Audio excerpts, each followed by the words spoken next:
Flightcast TV, episódio número 2. Que bom estar de volta. Hoje, com dois convidados muito especiais para nós que vamos conversar hoje sobre um assunto muito importante, que é a evolução da instrução aérea, a evolução dos treinamentos que nós temos hoje, tanto no ambiente comercial quanto no ambiente da aviação executiva. Não saia daí, fique conosco, que vai ser muito interessante.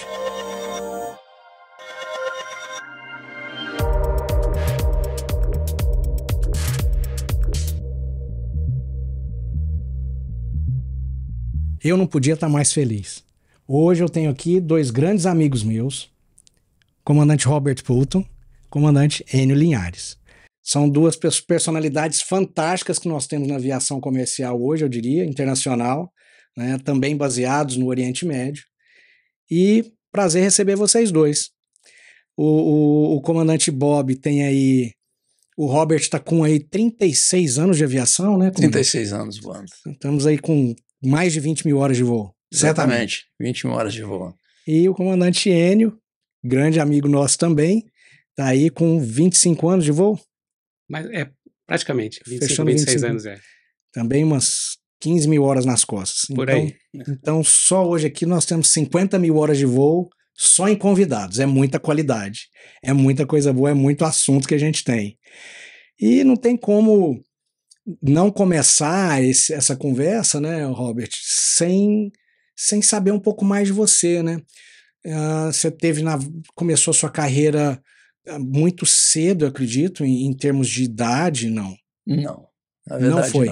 Não, minha carreira, na verdade, desde tenra idade eu queria estar na aviação.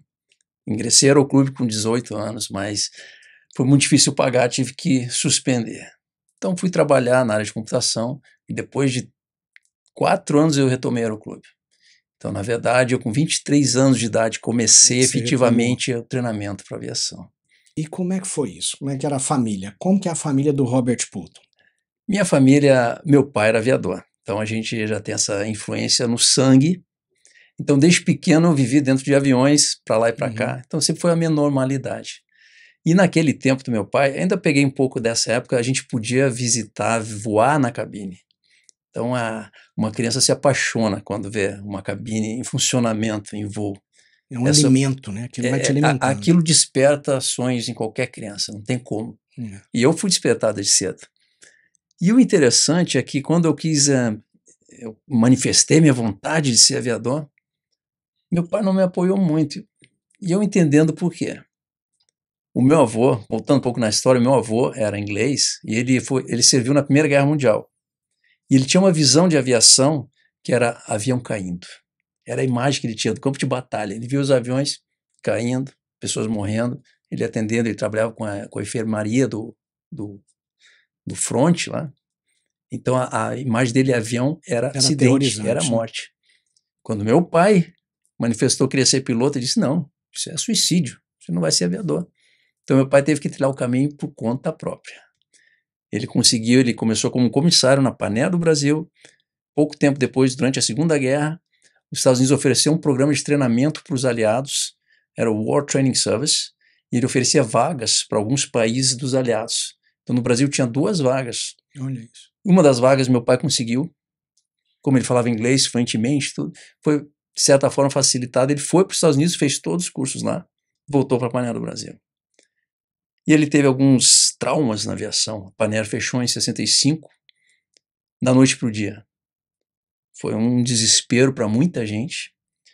E meu pai se viu naquela situação. Ele já tinha uma família montada, já tinha na época 5 filhos, estava desempregado e sem oportunidades. Ele conseguiu, então, na época, ir para a TAP, em Portugal, onde ficou 10 anos, inicialmente até a Revolução de 74. 74, né? E ele voltou para... Aliás, a família voltou para o Brasil e ele ficou mais 2 anos sozinho lá. Então ele tinha esses traumas da aviação. Poxa vida, eu não quero que meus filhos passem por essas dificuldades. Quando eu manifestei minha vontade, ele disse, não, tem um plano B. Tem um plano B. Pode ser piloto, mas tem um plano B. Só que eu dizia para ele, eu tinha passado na engenharia, fazendo engenharia mecânica, ele disse, pai, não adianta eu ter um diploma de engenheiro daqui a 10 anos, se eu perder minha carteira, resolver trabalhar na engenharia. Qual é a sua experiência? 0. Então não fazia muito sentido. Então eu não tive muito esse incentivo. Então, por minha conta mesmo, eu consegui pagar os cursos, fiz Aeroclube do Rio Grande do Sul, lá em Porto Alegre, onde eu estava morando. Terminei o Aeroclube, estudei para a Varig, que a Varig na época oferecia essa possibilidade de você, com pouca experiência, entrar numa linha aérea, né, hoje em dia também existe algo semelhante. Você fazia uma seleção como um concurso, aí você cursava a EVAER, Escola Varig de Aeronáutica, e a partir dali você ingressava na linha aérea. Isso nós estamos falando... 89 que eu fiz essa... 89. 89. Tá. Aí eu Um fiz auge, essa... um grande auge da Varig aí, né? Sim, a Varig estava em ascensão. Então, o sonho, o projeto de vida para um piloto era entrar numa empresa do pódio da Varig, fazer sua carreira e aposentar. Mas o tempo foi passando, fui até 2006, onde houve o fechamento da Varig. Uhum. Dali eu consegui... Ali você entrou como copiloto e foi galgando, foi promovido dentro da Varig. Sim. Sua primeira função de comandante foi dentro da Varig. Na Varig, a gente ingressava um copiloto, chamávamos de copiloto 2 na época, que é o copiloto da linha doméstica. Você tinha 2 faixas. Você entrava de copiloto 2, eu entrei no 737-300, que na época foi uma diferença, porque normalmente se entrava no Eletra, no 727 ou no 737-200, que o 737-300 era uma novidade. Então, eu já não tinha experiência de aviação e já entrei direto num avião e fiz. Para mim já foi uma novidade. Olha isso. Ali eu fui de copiloto, depois ganhei a promoção para copiloto 3, que era o copiloto da Internacional, Wide Body, fui MD-11, depois do MD-11 retornei para doméstica, 737-300 como comandante. E ali até 2006, onde a Varig fechou, e a TAM me ofereceu um emprego, onde eu fui 320. Onde nós nos conhecemos. Onde nós nos conhecemos, onde conhecia nós onde nós nos conhecemos. E a partir dali, depois de 8 anos, 7, quase 8 anos na empresa, eu fui procurar novas oportunidades e cheguei aqui no Oriente Médio. Bacana. E cá estamos. Que bacana. Enio, a gente, por pouco, nós não fomos da mesma turma na TAM, né? Bem por pouco. Né? Eu entrei um mês antes, exatamente, acho que 20 dias antes do meu batch para o seu, né? Exatamente. A diferença. E como é que começou, Enio? Olha, começou um pouquinho mais cedo que o comandante Bob. Na minha idade, eu comecei com 19 para 20 anos. Eu sempre quis ser piloto, sempre tive a vontade de ser piloto, desde criança. A família não era de aviadores? Não, a família ninguém de aviadores e não apoiavam. Cada um com os seus motivos. Não era o motivo da guerra. Engraçado que essa mesa aqui hoje são 3 sofredores que nenhuma família apoiou. Porque meu pai também, apesar de ter avião, ter sido aviador na época, eu sofri muito o que o Bob sofreu. Porque meu pai tinha avião particular e fazia voos no final de semana com os amigos. Tinha um Carioca, chegou a ter um Corisco Turbo. Nos levava, mas falava, ó, isso aqui não é para vocês não, vocês vão estudar. Olha só. Né? Mas ele teve uma experiência, ele teve um trauma também, de ter perdido uma frequência em uma renovação de semal, e por isso ele fala, ó, você tem que estudar e fazer outra coisa, porque piloto depende muito do médico, né, da parte médica, né, da parte de saúde. E ele também perdeu numa fase muito crítica nossa, onde nós éramos, eu e meu irmão, nós éramos muito pequenininhos, e ele teve que procurar outras oportunidades, outros nichos na vida, né. Mas vamos lá. Então Mas sua família também não apoiava. Eles tinham os motivos deles, né, eram um pouquinho diferentes do seu e do Bob, mas também eram motivos que ou ficar muito longe da família, ou algo que custa muito dinheiro e não dá retorno para quem não é de uma família de aviadores. Então sempre houve essa aversão a ter um aviador na família. O desejo é de ter um médico, um engenheiro. Mas todo piloto é cabeça dura, é teimoso. Que bom, né? Que bom. E todos nós prosseguimos no sonho, corremos atrás e deu certo. Eu fiz algo mais comum para minha idade, para a época que eu iniciei, foi em 1995, que é fazer aeroclube, depois fazer o curso de multi FR e se tornar instrutor. Seu primeiro aeroclube foi aonde? Eu fiz um aeroclube só, eu sempre fiquei no Paraná, Aeroclube do Paraná. Então eu fiz piloto privado, piloto comercial. Piloto comercial é IFR monomotor, IFR multimotor, depois instrutor de voo, famoso INVA, e depois de lá, com os contatos do aeroclube, ajuda dos diretores do aeroclube, eu consegui o primeiro emprego como instrutor de voo no interior do Paraná. depois disso foi para aviação geral ou o Bob, por exemplo, foi direto para uma IVA Air? Não, foi diferente. Eram tempos diferentes. Eram tempos diferentes, exato. O meu sonho também era entrar na Varig. Depois, mais tarde, eu comento, eu cheguei a entrar na Varig em 2000, mas eu segui, fui ser instrutor no Paraná e depois fui para aviação geral. Aí voei vários aviões pequenos, né? Corisco, Sêneca, Navajo, Carajá, Bandeirante e Cheyenne. Bastante. Até entrar na TAM, Linhas Aéreas. Quando você entrou na TAM, também havia o requisito de 2.500 horas de voo. Havia, eu lembro, até hoje eu tinha 2.860 horas quando eu entrei. Eu estava esperando ter as horas para poder aplicar e entrar na TAM. Para mim era a mesma coisa. Eu voava táxi aéreo, já voava Bandeirante. E estava juntando, como a gente fala, né? Juntando as horas para poder apresentar e ser chamado. E aí na TAM, obviamente eu sei sua história, mas não todos. Na TAM foi ali que você saiu comandante, foi promovido. Exatamente. Dentro da TAM, eu digo em comercial, Segui toda a... Voo 30. Todo o caminho normal, né? Todos os degraus que todo mundo galga lá, né? 320, 330, depois comandante de 320. Instrutor? Não fui instrutor na TAM. Quando estava para fazer o curso de instrutor, aí resolvi voar fora. A vontade sua de voar fora, para ver se coincide um pouco com a minha. Eu vim por progressão de carreira, né? Eu sempre falo, eu não vim porque eu tinha problema com a TAM. Eu nunca tive problema com empresa nenhuma que eu passei. Aliás, eu digo que eu sou muito sortudo. Ou eu sou muito sortudo, ou eu tenho muita facilidade de me adaptar às circunstâncias e aos ambientes, né? Então a TAM nunca foi um problema para mim. Eu vim porque eu queria o mais rápido possível ir para uma aeronave wide body de novo, né? Então isso me trouxe para cá. O motivo da sua vinda também foi isso? Exatamente o mesmo. Eu nunca tive problema com nenhuma das empresas que eu saí.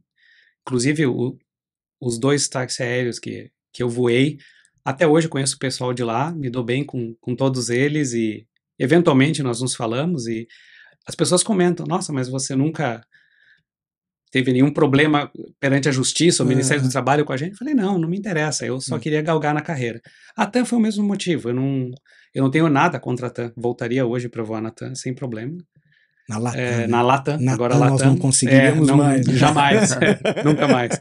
Mas eu também queria conhecer a aviação fora do Brasil, entender a aviação internacional. A gente sabe, hoje nós sabemos muito mais que existem desafios diferentes, né? Sim. Voar o avião é praticamente a mesma coisa, mas os desafios gerenciais como piloto são totalmente diferentes. É verdade. Todo mundo é capaz de fazer, todo mundo consegue fazer isso, desde que estude e se aplique, mas eles são diferentes. É verdade. É muito mais cobrado, né, Robert? Foi uma coisa que eu senti bastante quando eu cheguei aqui, foi essa filosofia diferenciada, tanto de treinamento, que nós vamos falar, né, que é muito diferente do que a gente tinha no Brasil, talvez porque essa primeira saída nossa, quando a gente chega em algum lugar como que a gente está, a gente é muito estranho, e na TAM, por exemplo, por todos serem brasileiros, né? Aqui nós temos 180 nacionalidades voando dentro da mesma empresa. Então você tem um instrutor hoje que é russo, que tem um certo jeito de dar instrução, a própria personalidade da pessoa é construída diferentemente da nossa, enquanto brasileiros. Tem o italiano amanhã, depois de amanhã já é um sueco, e depois é um inglês, e depois... É muito diferente, você tem que ter uma adaptabilidade muito grande, né? E no Brasil era mais fácil, você ficava 50 horas aí voando com o mesmo instrutor que você já conhecia, né? Às vezes voou como copiloto no 20, foi pro 30, volta como upgrade pro 320, o cara, poxa, te recebe de braços abertos, é bem diferente. Na TAM, quando você estava lá, chegou a ser instrutor na TAM, né, Robert? Sim, eu entrei na TAM, depois de pouco tempo fui convidado para ser instrutor, e logo depois examinador também pela ANAC, né? Então ali foi uma oportunidade muito grande na minha carreira, porque eu não tinha entrado como instrutor na Varig ainda. Né? Na Varig não deu tempo. Na Varig fechou antes. Mas a TAM eu tive essa oportunidade, Por isso é uma oportunidade assim, de carreira que eu tenho muita gratidão pelo que me foi oferecido, oportunizado lá. E ali eu pude começar a me envolver diretamente na parte de instrução e examinador também, né? Uma empresa aérea. Isso aí É muito pesado, né? É muito, eu acho que é uma faixa a mais no ombro, né? Virtualmente você carrega mais de 4 ali no ombro, né? No momento desse, a responsabilidade é muito grande. A responsabilidade principalmente com o próximo, com aquele com quem você está passando o teu conhecimento. O que ele vai fazer a partir do que você passou para ele é a tua responsabilidade também. Então a tua responsabilidade é jogada além dos teus controles, né? Você vai passar para alguém, ó, tá contigo. Como você larga um aluno no voo solo, no aeroclube. Exatamente. Mas eu lembro de uma história que você me contou do seu pai. Qual delas? Lembra? Que você teve um instrutor que você aprendeu o que o seu pai ensinou, mas não diretamente do seu pai. Você lembra dessa história? Sim, isso aí foi... Isso é muito interessante. Qual é essa? Mais de uma vez.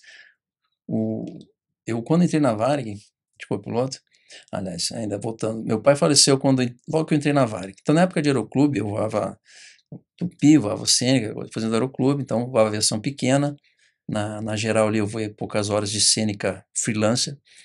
Mas o meu pai dizia assim, ó, tem coisas que não adianta eu te falar agora que você não vai entender.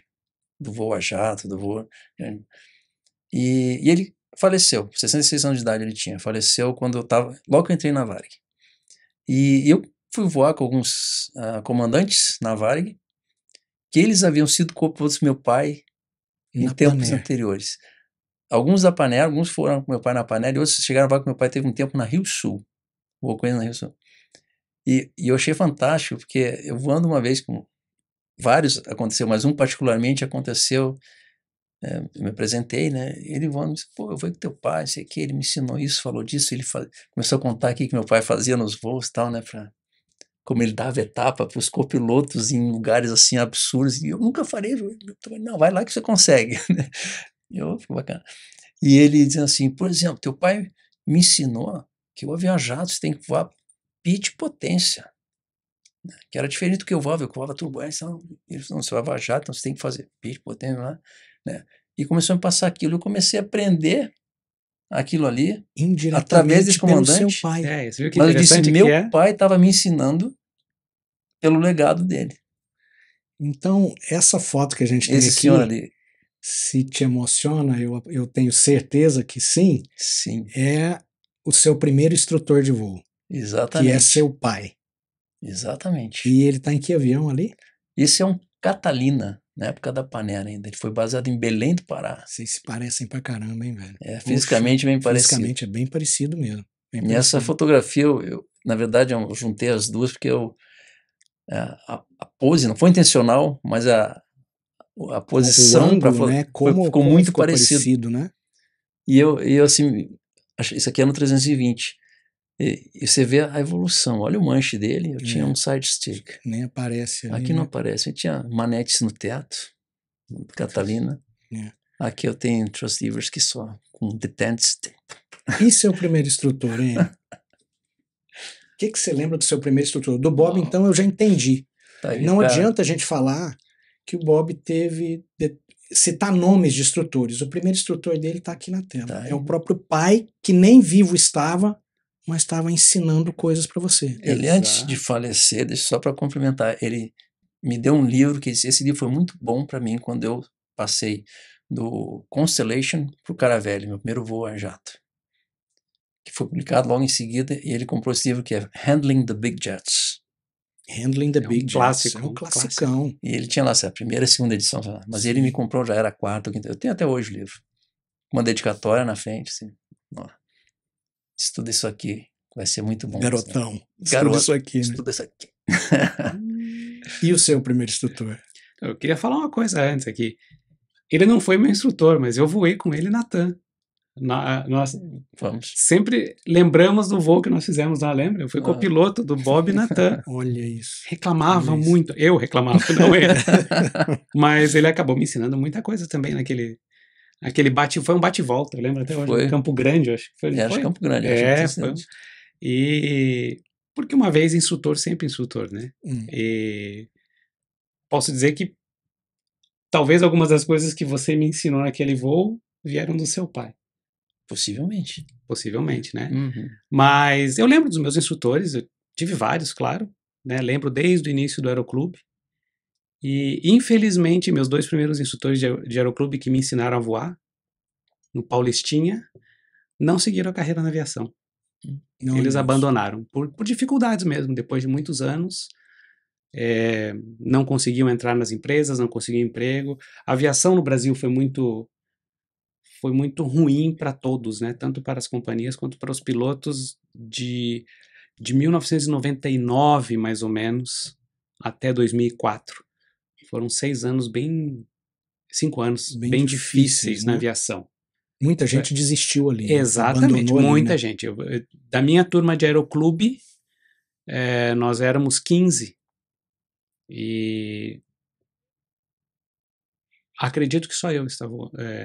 Sou o único que está voando até hoje. Teve um grande colega que faleceu, virou piloto de acrobacia, e todos os outros eles desistiram. Ninguém seguiu a carreira de piloto.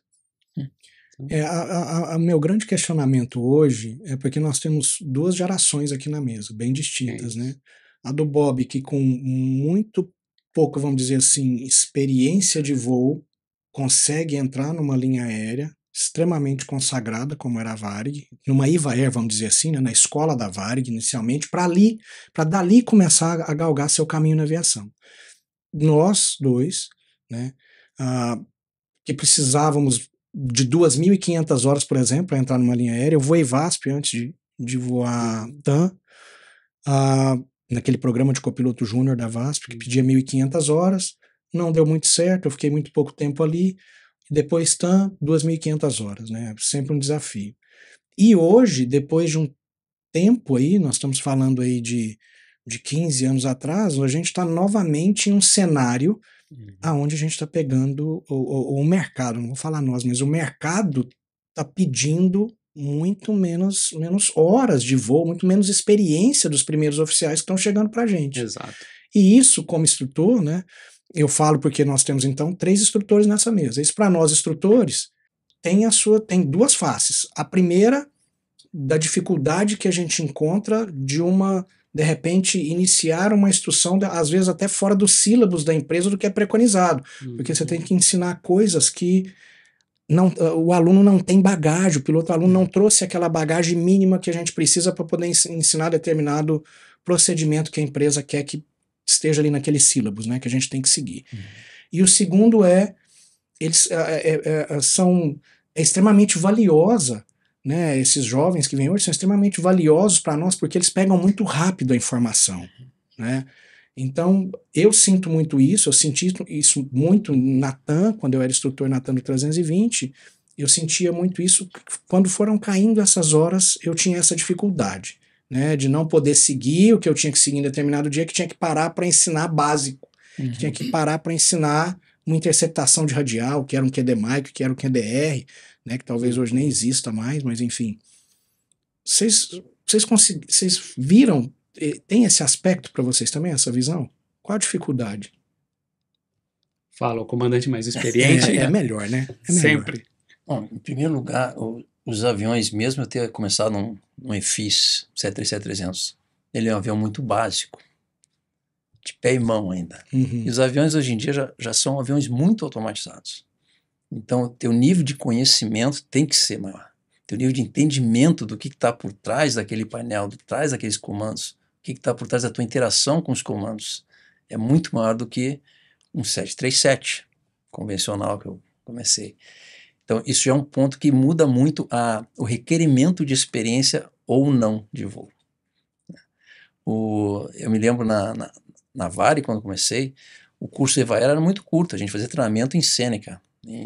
Era tipo um Corias, que é um Arrow que eles tinham lá, e o Diplomata, que era um avião antigo ainda que existia, muitos Diplomata, e o Seneca. Então você fazia voo de treinamento, basicamente, voo de instrumentos, né, de procedimentos, mas você não tinha nenhuma experiência de jato. Então na época eles adquiriram o Jet Trainer, que era para fazer uma transição do voo, do avião a hélice, para o voo a jato, entender as reações do avião a jato, flap schedule, né, velocidades.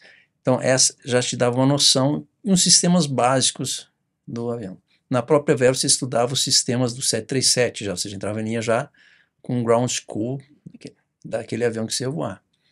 Então, o que acontece? Quando você entrava em instrução para voo, você voava com o mesmo instrutor, 50 horas, não me lembro agora se eram 300 horas, uma coisa assim, mas você tinha uns 3 instrutores até você checar.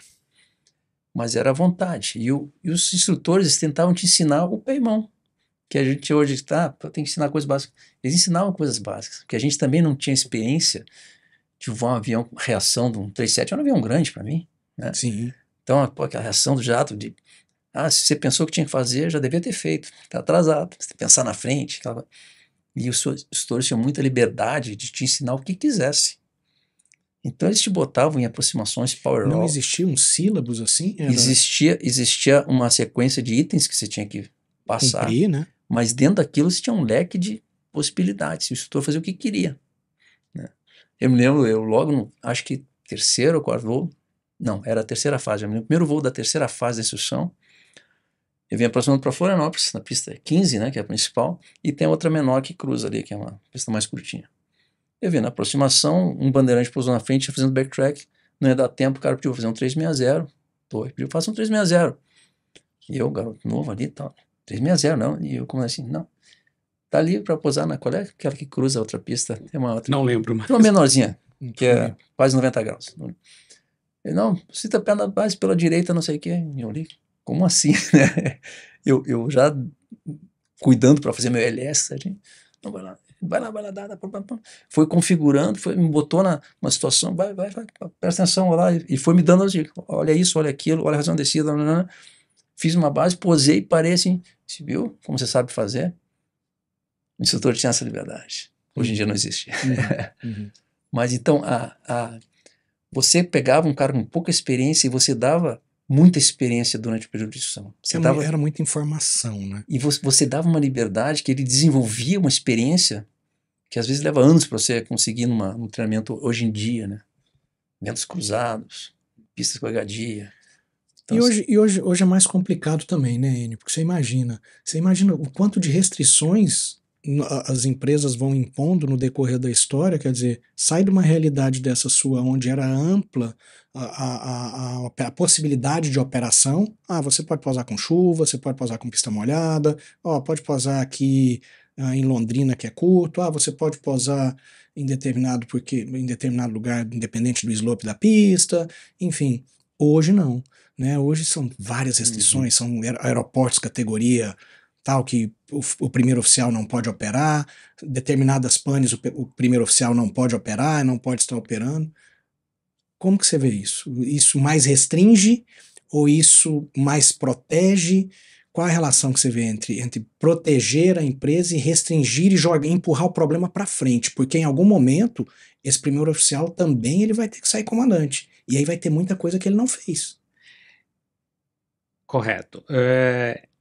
Você sabe que isso que você acabou de colocar na mesa, essa situação, ela é uma situação que é motivo de questionamento atual no meu ambiente de trabalho, é um questionamento frequente dos próprios primeiros oficiais ou dos copilotos.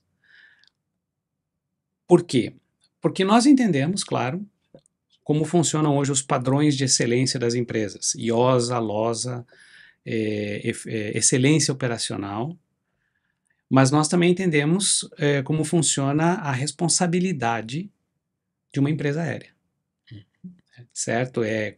Vamos supor que nós fôssemos administradores de uma empresa. Nós queremos, claro, como todos querem, uma empresa sem problemas e sem riscos. E a gente sabe que a aviação é uma atividade de altíssimo risco. Não tem como viver sem isso. Não tem como viver, e é para isso que existe tanto treinamento, existe tanto estudo, e por isso que o tema é polêmico. Então, eu acredito que não existe uma resposta pronta e uma solução imediata para isso. Mas nós estamos no caminho, certo? Qual seria o caminho? O caminho atual são as novas formas que entraram nos últimos 7, 8 anos com os EBTs, o Evidence Based Training, nas empresas aéreas, e alguns outros tipos diferenciados de treinamento, como que as próprias empresas desenvolvem e entregam aos funcionários, aos pilotos. Por exemplo, um treinamento para categorização de operação em certos aeroportos, um treinamento de manual handling, que é o que hoje é um dos pontos de muita discussão, porque cada vez mais nós não estamos tendo acidentes, mas estamos tendo incidentes que poderiam ter sido evitados caso houvesse uma maior proficiência de manual handling, o famoso pé e mão, que vem do pessoal da época, que é minha, sua, do Bob, época de aeroclube, época de realmente voar e ter que fazer. Hoje, né, somos muito mais administradores de sistemas, gerentes de sistemas. E de regras do que pilotos. Mas na hora que nós precisamos ser pilotos, nós ainda temos o backup da nossa memória do início de carreira, mas muitos não têm. E então esses serão, daqui a 20 anos, os comandantes. Né? Então você acha, de certa forma, salutar que hajam essas restrições, justamente porque nós não podemos quantificar ou qualificar qual tipo de skills, de habilidade que esse aluno que a gente está recebendo tem, ou que esse primeiro oficial tem até um determinado momento na companhia. Exatamente. O que eu sou a favor que exista isso, mas eu também sou a favor,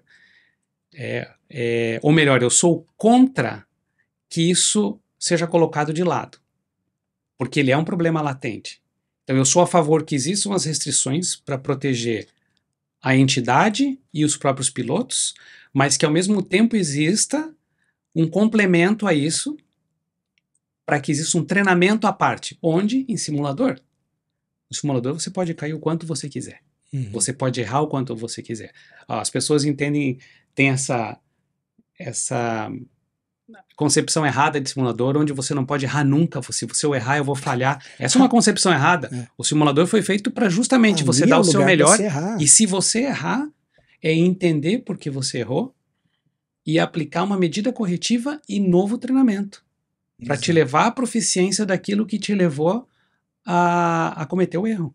Eu também concordo plenamente, porque se você não tiver um lugar, se você não tiver um ambiente ao qual você erre e que você aprenda, o ser humano aprende mais com erro do que com acerto, isso é fato, porque o erro ele causa um certo grau de trauma na gente. Em algum determinado momento, no nosso cognitivo, ele afeta, porque eu me lembro que eu fiz isso e deu errado, então não vou fazer mais.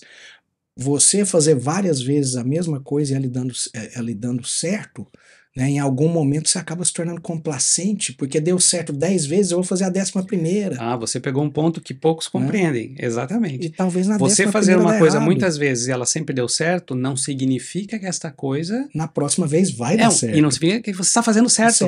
Ela só não deu errado. Você pode estar fazendo errado todas as vezes. Exatamente. Até a hora que der errado que o resultado for negativo. A aviação nós sabemos. O errado custa muito caro. Sim. Custa vidas. Então, você falou tudo. Poucos até managers de empresa, né, administradores das grandes empresas, eles entendem isso. Que o estar dando certo não significa estar sendo feito da maneira correta. Esse é um ponto importantíssimo. Deixa eu perguntar aqui, Bob, você pegou a transição. Bom, vocês dois pegaram. Você veio de uma época de instrução aonde nós tínhamos certas personalidades ativas, muito rígidas, muito, né, faça o que eu digo, não faça o que eu faço, vamos dizer assim, ou então o que você quer que eu queira, o que você quer que eu queira, eram frases muito comuns em um passado. Passou então para um modelo de instrução mais social, mais sociável, aonde a interação era maior, onde a opinião podia ser usada com mais frequência do aluno, né? O erro era mais aceitável até chegar no momento de um EBT, que é o que nós temos hoje de mais moderno em termos de treinamento dentro de simuladores. Sim. Você acha que a efetividade ela não deixou de existir até aqui? E daqui, do EBT para frente, o que você acha que falta? O que ainda pode se melhorar no que a gente tem hoje com essa, vamos dizer assim, as poucas horas que nós temos dos pilotos entrando no mercado hoje para a gente poder lidar com eles enquanto instrutores? a fase que nós estamos olhando para trás é muito melhor do que eu vivi no início, muito melhor. Sim. Sem dúvida. Essa liberdade que o instrutor tinha, que o voo tinha, se você fizesse uma análise de risco, você ia se assustar com isso ali. Você estava com passageiros a bordo, você permitia que o cara fizesse um power off. Power off funciona até que dá errado. Exatamente. Então, tá, eu já fiz power off lá, até não dá mais certo, né? E houve incidentes e acidentes por causa de um power off, por causa de uma aproximação desestabilizada. Então, esses critérios que foram sendo identificados, que a gente, como pilotos, eu me lembro quando começou a aparecer NOP, SOP, a gente começou a sentir, pô, estão nos castrando, estão nos engessando. Então você se sentia até ofendido, pô, não estão confiam na minha habilidade, não confiam na minha sensibilidade, meu skill, estão me limitando. Então esse sentimento é engraçado como gerou, e muitos de nós, a pessoa sentia até ofendida que alguém dissesse para ele, não, você tem que passar 1.500 pés, tem que estar estabilizado, tem que estar pronto para o pouso. Mas eu configuro a 200 pés. Não é isso que a empresa quer. E faz sentido, não é só uma questão de economia, a segurança do próprio passageiro, a responsabilidade você tem com uma pessoa que está ali dentro. Porque você não está brincando de piloto, você está transportando vidas, pessoas, né? Fatores humanos. Eu acho, essa atividade nossa, a aviação hoje, ela não chegou onde chegou por acaso, né? A gente chegou num patamar hoje, onde, em termos de profissão, talvez nós sejamos a mais segura do mundo, a mais protegida e protetiva do mundo, porque nós somos muito blindados em termos de aceitação de qualquer procedimento, né? Nós não temos o acostamento na aerovia para poder parar se algo acontecer. Infelizmente não temos, né?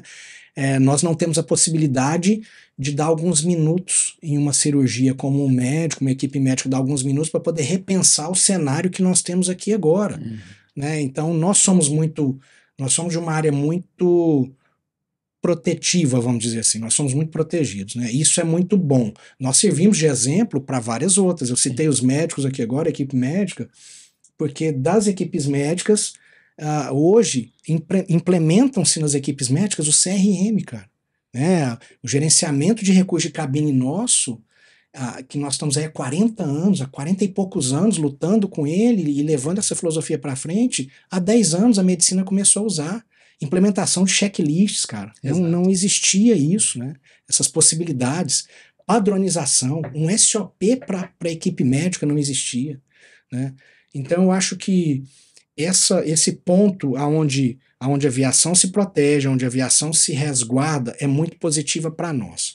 Se você lembrar, bom, fatalmente eu e o Enio vamos lembrar, porque nós voamos táxi aéreo, tinha as rotinas operacionais.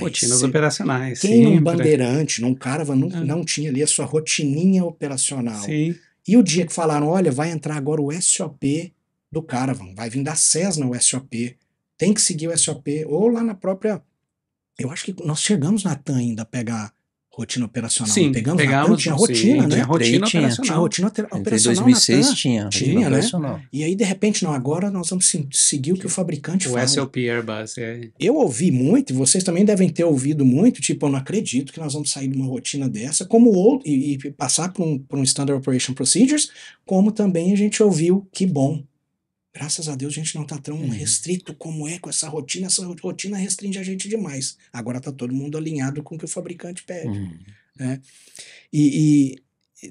Eu acho que a instrução, o treinamento até esse ponto, quando a gente chega nessa situação onde a gente tem os SOPs nos beneficiando, nos protegendo, fazendo a nossa indústria ser segura como ela é, porque não adianta. Você pode vir mídia, jornalistas, sensacionalistas, seja quem for, falando qualquer coisa que acontece, como alguns dias atrás, 2 dias atrás, o avião da Latam que escorregou lá em Florianópolis, né, a chuva de experts de repórteres experts que veio à tona e falou, mas será que o piloto errou? Por que o piloto colocou a vida de todo mundo? Gente, nós não saímos de casa para colocar a vida de ninguém em risco, né? A gente não sai, a gente sai dentro de uma proteção em termos de normas e regulamentos e diretrizes dentro da nossa empresa que a gente segue, justamente para nos proteger, para evitar que casos como aquele ocorram. E já estão falando aí, são rumores, né?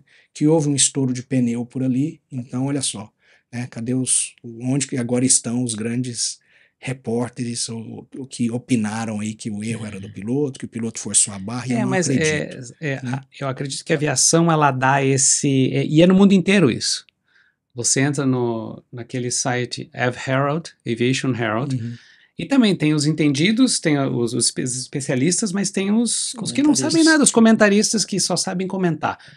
E um exemplo no Brasil. Você já viu alguém entrar lá e quando sai uma lei, uma decisão do Supremo Tribunal no Brasil, e você já viu alguém entrar lá e dizer, não, porque isso é um absurdo, porque foi uma imperícia, porque esse juiz do Supremo, ninguém faz isso. Porque eles entendem que aquilo é baseado numa lei e exige muito estudo, muito conhecimento. Mas a falta de conhecimento do público em geral é tão grande que ela aceite. Exatamente. E eles sequer têm o conhecimento de que eles precisam ter o conhecimento, que é o que você falou. As regras, os regulamentos, as normas que nós seguimos, que são muito mais restritas que qualquer outra profissão. E isso nós sabemos porque nós temos o conhecimento disso. Certo? Então, mas eu acredito que são coisas que haverá pessoas que vão acreditar naquilo, né, e vão aceitar, como foi o que aquela jornalista escreveu, o absurdo que aquela jornalista escreveu, como verdade absoluta, e vão ter aí né? paciência, entendeu? Mas aquilo não vai mudar a nossa vida ou a vida dos pilotos lá. Eu concordo com o que a própria FCT colocou lá na página, né? Que, nossa, que bom que nenhuma vida foi perdida, que tudo está seguro. Claro. Foi só um pneu estourado, um problema estrutural e está tudo resolvido. Tudo resolvido. Certo? Isso é o que aconteceu, e isso é a parte boa da aviação, para ver o quão segura ela está. Anos atrás, talvez não fosse assim, quando nós começamos. Talvez fosse realmente um acidente.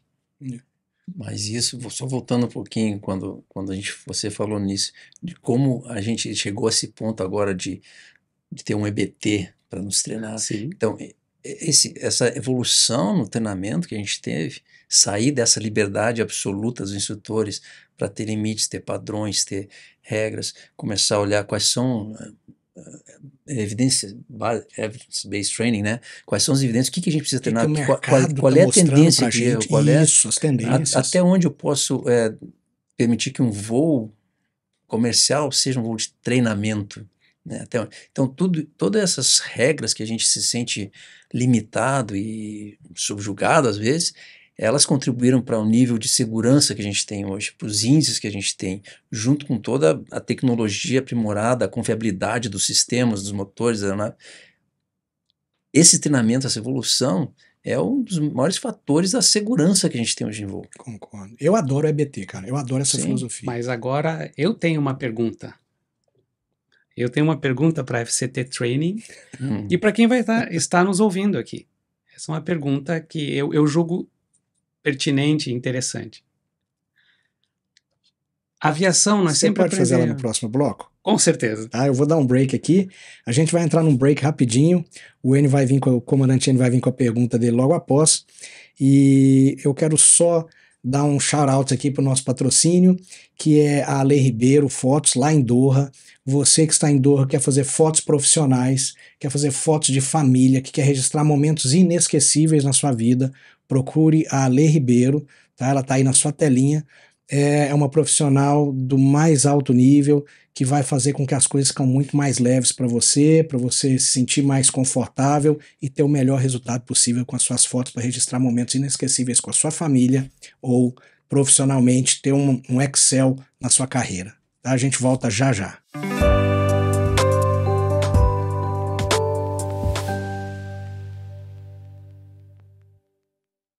O Enio tinha uma pergunta para fazer para o FCT, mas antes eu preciso te emocionar. Eu não posso deixar você fazer uma pergunta assim que você vai... Eu tô sentindo a sua carinha com certa maldade nela. Então, olha aí. A pergunta é eu quero... Você se lembra dessa foto aí? Ó? Faz tempo. Faz tempo. Faz tempo. Tango Lima Charlie. Conta pra gente o que é essa foto aí, Enio. O que é isso aí? Olha só que interessante, esse avião é de 1956? Isso. É um J3, 1956. Você tá vendo? Tem um colega ali. Sim. O nome dele era Titon.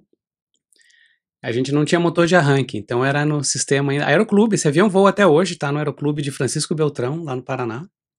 Nesse mesmo lugar aí também, Nesse mesmo foto. lugar, é. Eu lembro, isso aí era um domingo à tarde. Eu tô atrás. Eu era instrutor nesse avião, exato, e eu tava saindo para fazer um voo panorâmico. Olha. Com uma moça lá na frente. É uma pena não ter sido, né, com câmeras de na época, pixels, né, você né, pode notar aqui em cima que é uma foto verdadeira, né? Não é uma foto de celular, não é digital, ela foi digitalizada, foi escaneada, na verdade. E curiosidade é, aquela pessoa que está ali na frente se tornou minha esposa. Olha isso, olha só. Aviação, foi o dia que eu a conheci. Aviação pregando peças. Né? Exatamente. Esse era um instrutor, isso era uma instrução feliz, isso é um voo panorâmico feliz, com um instrutor mais feliz do que o próprio voo. Né? Exatamente. Aposto que você nunca pegou um aluno na sua vida que te deixou tão feliz. Não, na verdade assim. Eu nem lembro por onde eu voei, o que eu fiz, porque eu só estava concentrado na pessoa da frente. Que bom, aqui eu acho que essa época, eu me recordo muito bem dessa época, viu, Enio? Você lembra desse espaço? Exatamente desse FTD aí. Vulgarmente naquela época conhecido como Cavalo de Troia, né? Exatamente, Tava nas Cavalo de Troia ali da Academia da TAM.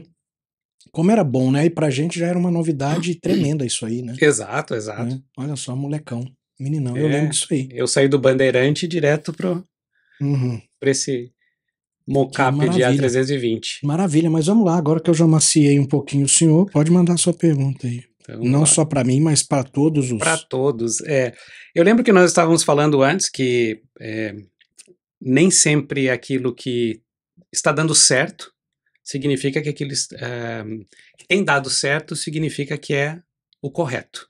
Ele pode um dia vir a dar errado.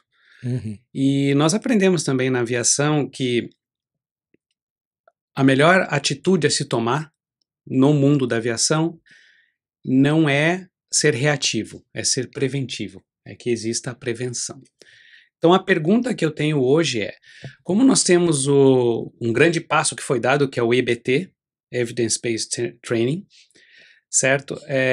Que trabalha em cima de eventos que já aconteceram, ou eventos que são recorrentes na aviação, e em cima disso é montado um treinamento, para que evite que os pilotos cometam os mesmos erros, ou entendam o que levou àquele erro, para que eles, muito antes, né, de percorrer todos os furos do queijo suíço, que eles possam quebrar isso e não deixar que venha acontecer um acidente, um incidente grave. Então a minha pergunta é, como poderia ser o próximo passo na instrução do futuro? O que seria mais interessante? O que nós deveríamos observar? Será que existe algo que nós podemos prever? Ou uma análise que nós podemos fazer de alguma coisa que tem dado certo, mas que nós sabemos que só tem dado certo por sorte, por conveniência e não porque está correto? Eu não tenho a resposta para essa pergunta também, mas é algo que eu estou sempre pensando de qual seria esse futuro do próprio EBT, porque não deixa de ser uma evolução do EBT. Eu acho que a evolução não vai parar, né? Assim como nos equipamentos, assim como nos aviões aí que a gente tem, nunca parou. O treinamento também ele vai seguir no mesmo caminho, né? Se a gente imaginar que nesses 100 e poucos anos, 120 e poucos anos que a gente tem de aviação aí, na verdade não deu 120, 100 e poucos anos que a gente tem de aviação, 120 e pouco. Hoje nós estamos em 2023. Olha só como eu estou atualizado. Mas eu acredito, então, que com 120 anos de aviação, considerando que Dumont voou em 1903? Seis. Os Wright em 3? Os Wright em 3. Em 3, né? Eu acho que a gente vai... A aviação, ela percorreu um caminho de evolução muito grande em muito pouco tempo, né?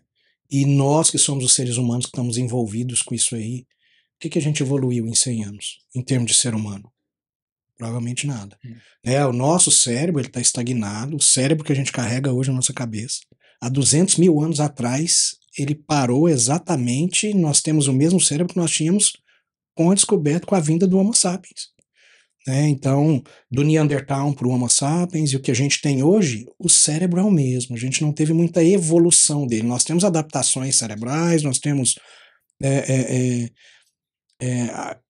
certas adaptações, né, cerebrais, alguns indivíduos, mas ele é o que ele é há 200 mil anos. Isso é um fato.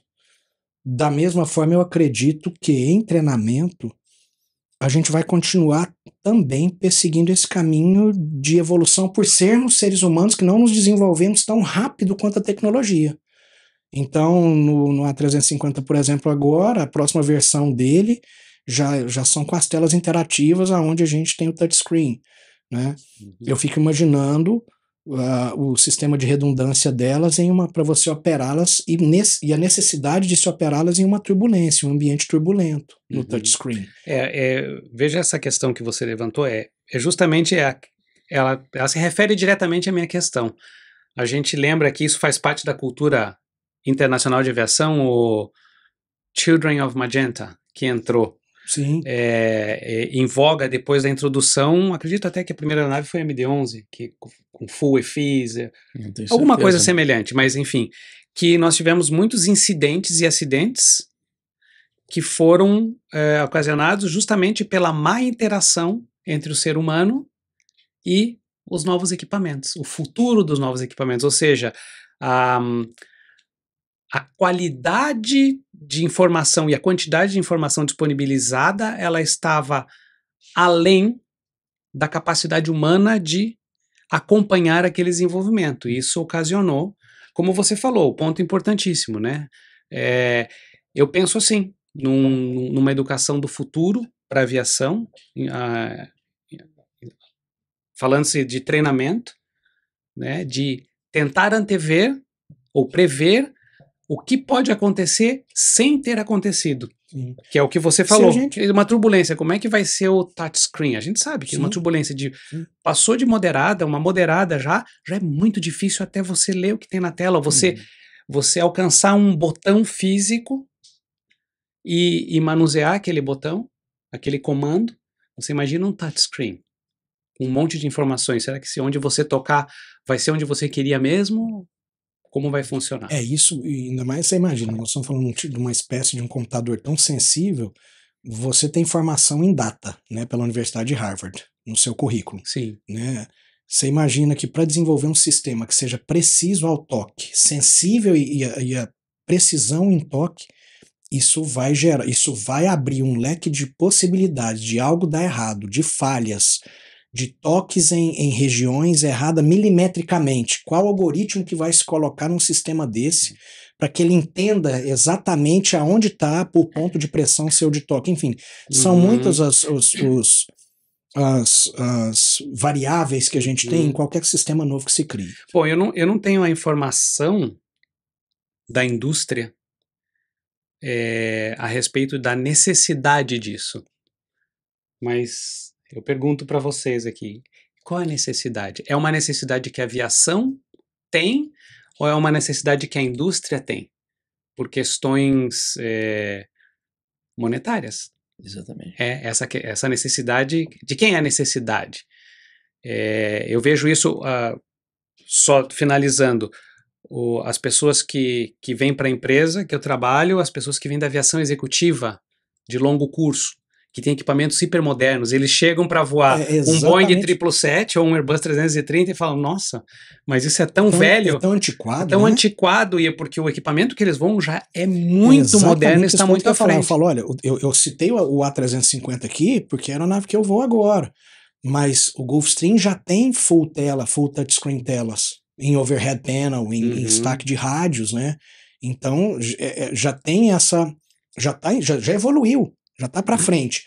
Acredito, Enio, que o princípio da resposta da sua pergunta, no meu humilde modo de ver, nós temos sistemas, e é conhecido, por exemplo, sistemas de proteções como a manutenção. A manutenção, então, tem um sistema de monitoring de peças que ela consegue prever quando que a determinada peça vai falhar, vai haver a falha dessa peça.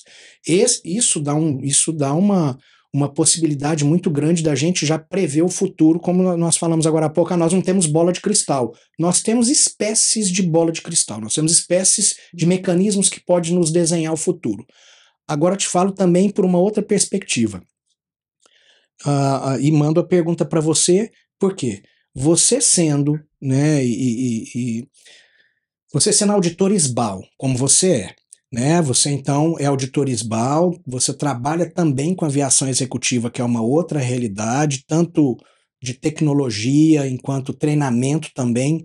Ora, nas auditorias que você faz SBAL, nas empresas às quais você passa, você consegue detectar uma tendência que ainda não começou a acontecer nas suas auditorias, acredito eu, não é isso? A I4C, que é a empresa hoje especializada que tem, vamos dizer assim, as auditorias SBAL para essas empresas, ela desenvolveu uma ferramenta que é o STORC, pelo que eu li. O STORC é uma maneira de se prever o que pode acontecer no futuro? E o que seria o STORC? Não necessariamente. Bom, duas coisas. A SBAL é muito importante porque eu vejo ela como uma profissionalização dos operadores de aeronaves executivas. Né? Porque praticamente, não era até então? Não, a profissionalização no sentido de seriedade para o mercado, não seriedade dos operadores em si. Porque eu voei aviação executiva, você também. Nós sabemos que sempre existiu um padrão técnico e operacional muito perto do que é uma linha aérea, sim, com enfoques diferentes. Eu não concordo, por exemplo, teve uma discussão outro dia em um desses canais aí, exatamente o que é mais seguro, a comercial ou executiva, e estava falando, o piloto executivo ele é menos seguro do que o piloto comercial. Eu não concordo com isso, eu acho isso um absurdo se dizer. Eu também acho. Eu acho, por mais que você imagine assim, mas eles voam menos que a gente, não interessa, o princípio de treinamento deles é tão rigoroso quanto o nosso. Exato. Não é? Exato. A proeficiência não se mede, apesar de acreditarmos que quanto mais se treinar, melhor você vai estar condicionado, né? Treinamento, é condicionamento. Mas o treinamento deles é tão adequado para o tipo de equipamento que eles voam, que realmente chega a muito próximo, como você falou, do que a gente tem numa linha aérea, para nós que voamos 100 horas por mês. Exato, né? Exato. A certificação, como você perguntou, ela nada mais é do que para mostrar ao público que vai usar o serviço daquela aeronave executiva ou daquela empresa que tem aeronaves executivas, de que eles são certificados por uma entidade, tá? E que eles seguem os padrões internacionais de operação e segurança, treinamento, leis do trabalho ou medicina do trabalho, certo? Fadiga humana, existe todo esse controle. É muito interessante. Quem quiser saber mais, a gente pode deixar o link depois da IBAC, é a instituição que certifica, certifica os auditores, credencia os auditores para que eles façam as auditorias de SBAL nos operadores executivos. E isso é muito interessante, porque daí você, como um cliente que vai usar um táxi aéreo, você vai entender que você está adquirindo um serviço de uma entidade que foi certificada por uma empresa que foi certificada por uma entidade e que te deu, como tem a empresa aérea, né? Há empresas que têm o IOSA ou o LOSA, que também são certificações de qualidade, como se fosse um padrão ISO, mas para a empresa aérea, para a operação. É a mesma coisa, só que o padrão SBAL é para uma aeronave executiva. A gente imaginar, né? Olha o que você fala, e eu vou trazer algo completamente fora do nosso contexto aqui, mas muito rápido, né? Recentemente a gente teve o caso do submersível lá, né? Que recusou-se ser certificado e olha o resultado que teve, né? Eu acho que essas certificações elas são extremamente importantes. Eu gosto de não atribuir preço, né? Às vezes as pessoas falam, mas custa muito caro uma certificação dessa. O termo para mim é valor, né? Você está agregando valor ou você está agregando custo, colocando a sua empresa para ser certificada, para ser avaliada, para ter uma auditoria de um órgão, né, uma certificação SBAL como essa, por exemplo. Eu acho que é extremamente essa questão que a gente tem que o prisma que a gente tem que olhar aí. Mas o Stork é uma ferramenta que pode te ajudar a prever alguma coisa? O Stork, que está na fase final de desenvolvimento da I4C Systems, ele é uma ferramenta, tá, para agregar aos sistemas das empresas. O que é isso? É uma ferramenta que seria um SOP, uma otimização mais em linha com os padrões internacionais de segurança para alinhar o plano de resposta à emergência das empresas. Mas por plano de resposta à emergência, você não tem que pensar só num acidente. Esse é algo que a gente não precisa pensar. Plano de resposta à emergência é tudo. Uma emergência, na verdade, é o quê? É qualquer operação que saia do normal. Por exemplo, acabamos de falar daquele acidente que teve do incidente que teve da Latam, né? Provavelmente foi um pneu que furou, não sei, que saiu só o nariz fora da pista. Isso exige a ativação de um plano de resposta à emergência de uma empresa. E nós sabemos que tempo é crucial. Mesmo não tendo vítimas, não tendo nada, o tempo é crucial para tudo. Operações do aeroporto, os passageiros, o que fazer, direcionar, autoridades, mídia. Então, essa é uma ferramenta que está vindo ao mercado agora. Provavelmente em 3, 4 meses já vai estar totalmente operacional no mercado. E ela vai fazer isso, vai fazer a automatização e vai trazer o controle para o operador imediato de todas as suas operações no celular. Né? Por um celular. Por um celular, para todos os funcionários da empresa, depende do que a administração da empresa, o gerenciamento vai querer para essa empresa, mas essa vai ser a ideia desse aplicativo. Bob, você consegue ver alguma coisa no futuro de EBT para frente do que vocês fazem? A gente falou sobre previsibilidade. A previsibilidade é muito limitada. Existem limites. E o meu entender é que você, para poder alguém encarar o imprevisível, o imprevisto, na verdade, é continuar reforçando o básico. Então, esse treinamento que hoje em dia está se tornando um pouco basic skills, manual handling, você tem que sempre alimentar, sempre deixar uma base forte na parte motora, na parte de conhecimentos, para que a pessoa possa encarar o que não estava previsto no EBT, o que não estava previsto no manual. Sabe? Então essa base tem que ser construída.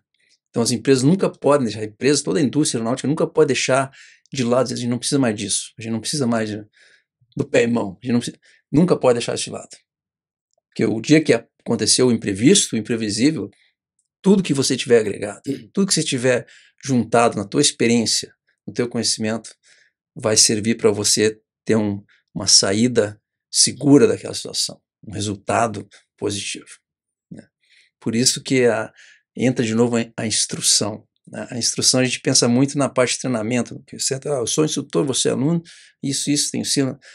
Instrução, na verdade, é a vida toda do aviador. O aviador está sentado, você senta o primeiro dia que você entra na cabine com o piloto, lá dá instrução para comando. Você está aprendendo. Você dá instrução para comando desde o primeiro dia que você entrou na... Tudo que você ouve, você está aprendendo. Coisas certas, coisas erradas. Você tem que aprender a filtrar. Não, isso aqui, vou pegar isso aqui, não, isso aqui eu jogo fora. Mesmo quando você já está na esquerda, você já é um comandante, você está sempre aprendendo. Sempre. E que nem a gente comentou, assim, o pessoal dessa geração mais nova, muitos deles chegam com conhecimento acadêmico fantástico. Sim. Assim, impressionante, né? E eu me alimento disso, sabe? Isso, eu vou aprendendo sempre, né? E a aviação, ela faz parte da aviação, vamos dizer assim, a instrução não é uma parte da aviação, a instrução é a aviação. A instrução, compartilhamento de conhecimento, de experiência. Você me contar as suas histórias, o que aconteceu algum dia, eu contar para você dizer, o que você fez, como é que foi? Né? Você assistiu um podcast, você leu um relatório, tudo isso vai somando. Né? Quando Então, a gente liga, né? Às vezes você liga para um colega, você vai operar naquela determinada claro. localidade pela primeira vez, você liga para o colega e fala, escuta, você já esteve em determinado lugar lá? Estive, como é que é lá? Como que é o controle de tráfego aéreo? Como é que é a chegada? Como que está o aeroporto? Você viu que dia que você esteve lá? Né? Isso é uma troca de aprendizado, de informação importante demais para quem tem então, muita experiência, vamos dizer assim, como para quem tem zero, quem então, e acabou é de começar. importante sim, você não precisa ser designado como instrutor. Você é um instrutor. Você está ensinando sempre. Sempre que está no avião. Ensinando e aprendendo. A gente tem que ter noção disso. Tem que ter noção e ter essa disposição de transmitir o que a gente sabe, o que a gente já viu. Esses anos que eu voei, vi muita coisa que um cara que estava voando há 5 anos nunca ouviu falar. Eu E conto talvez pra vai ele, levar mais 10 anos para ver. né?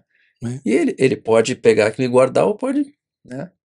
Um cenário interessante, quando eu voava na Varig, copiloto de M11, eu voava com os comandantes mais sêniores da empresa.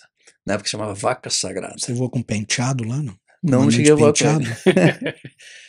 Um abraço, comandante Penteado. Gosto muito do senhor. O senhor foi muito importante para minha vida. Ele foi muito importante na vida de muita gente. Foi muito importante para mim mostrar que eu não deveria desistir. Foi para me mostrar. Ele foi meu instrutor também. Foi. E por isso você não desistiu, né? Foi para não desistir, foi para que eu persistisse. E olha hoje, depois de tantos anos, onde a gente acabou humildemente chegando, né? Muito obrigado, comandante Penteado. Eu me lembro de um comandante muito querido, experiente. O apelido era Tainha, Ivan Leopoldo, comandante Ivan Leopoldo. Eu estava voando uma vez no MD-11 com ele, e ele me contando coisas que ele tinha feito quando ele voava Avro na Varig. Eu não sabia nem direito como é que era o Avro, né? Eu tive que depois olhar como é que era. Né? Avro e Avrinho, tinha isso? Avrinho? Acho que sim, né? Que seria, mas aí ele fala assim, Guri, você nunca voou Avro. Então, tipo assim, eu tinha vamos dizer, uma deficiência, uma falta de conhecimento e experiência que eu nunca tinha voado Avro. E eu pensando comigo, tá, que diferença faz, não voei Avro, né? Tudo bem, né? Tudo bem, continuei minha carreira. Anos mais tarde, eu era comandante, em 320, e teve uma pane de EPR, então você fica em N1, controle, e você não tem mais autotrust. Exatamente, eu tive a mesma coisa com o falecido Kleiber. Tive esse mesmo cenário. Mas então você tinha que usar Manual Trust. E quando é que você usa no Airbus? Nunca, né? E o primeiro oficial, eu estava fazendo etapa, e ele ficou, a gente está contigo, não sei o que, fazer etapa. Ele disse, não, faz aí, né? Não, mas eu nunca voei sem auto. Não, vamos lá, vamos te falando, vamos fazendo. Não era você vai pela primeira vez. Vai voar hoje. Não, vai voar hoje. Então, ali, cuida isso, e aquilo, blá, blá, blá. E eu pensei, cá com os meus botões, me passou pela cabeça essa cena do Ivan Leopoldo dizendo assim, Guri, tu nunca voou Avro. Eu pensei quase isso, pensei, você nunca voou um 737? Eu disse, eu tô do outro lado. Então aumentou meu respeito ainda mais por essa geração antiga, por esses vacas sagradas que a gente como garoto, eu já saí voando defis, magenta. Já tinha magenta no 37, eu já sei voando defis, rapaz, esses caras não tiveram essa oportunidade, tiveram que voar os tec-tecs, Então vamos dizer, eu me senti naquela época, olhando para trás, eu fui um pouco desrespeitoso com a carga de conhecimento que tem. E cada um deles, que eles me ensinaram, que me mostraram, eu já apliquei na minha vida em muitas situações, eu me lembrei de coisas que eu aprendi desses vacas sagradas. Eu também. Que eles falaram coisas para mim, só contaram, só compartilharam. E eu guardei, fui levando. E tudo isso é fantástico, fantástico. Isso a instrução faz parte do teu dia a dia. Esse em especial é engraçado, né? Coincidência de que eu tive mesmo cenário com o falecido Kleiber, Natan, um pouco antes do 3054, aonde até pelo próprio relatório final do acidente não pôde se constatar toda aquela conversa que houve em volta de se as manetes estavam na posição certa ou errada, não. Pelo relatório final existe a suposição de que elas não estavam da maneira, na configuração que elas deveriam estar, mas certamente que não estavam, não está no relatório, né? Exato. E eu ainda acredito, sabe, por ter voado com o Kleiber, eu era copiloto dele, nós fizemos aquele voo que tinha Natan, que era Natal, Fortaleza, era Natal, Salvador, Galeão, Guarulhos. Você saía de tardezinha e chegava amanhecendo o dia em Guarulhos.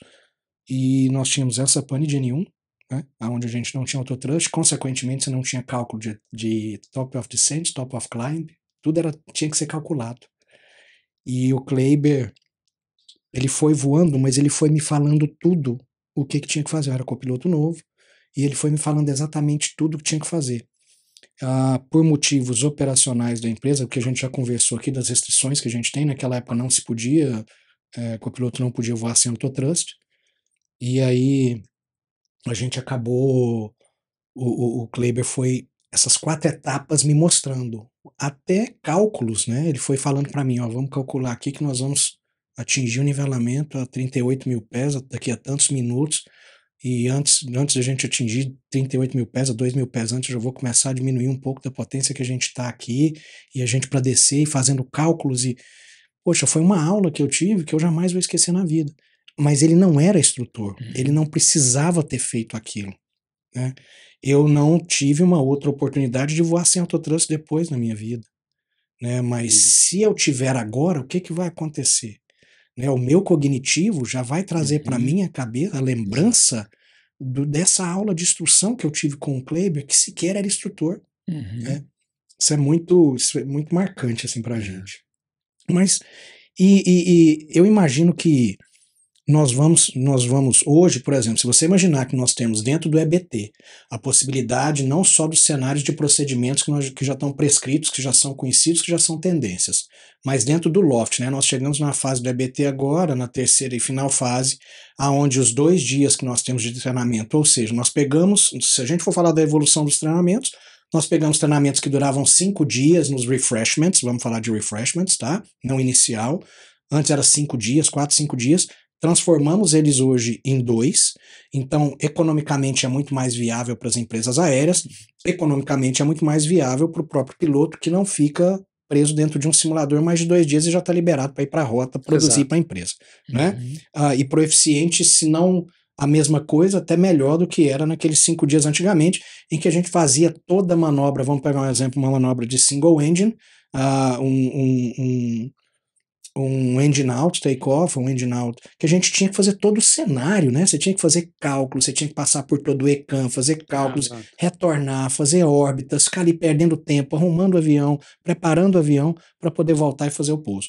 Hoje é muito mais simplificado dentro do EBT, dentro de um AQP, além do que a gente tem os cenários de LOFT, né? Que são incorporados nesse treinamento para trazer a realidade para a gente, onde a gente tem a possibilidade de vários acontecimentos.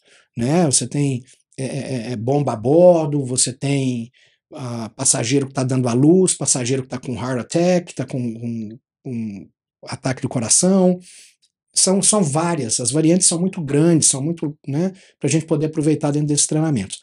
Acredito que em um futuro, a gente não muito distante, a gente vai conseguir não prever, mas a gente vai ter um mecanismo onde a gente vai conseguir desenhar o que pode, dos acontecimentos mais rotineiros de hoje, vir a acontecer sem desprezar handling skills, que a gente treina no EBT sempre, né?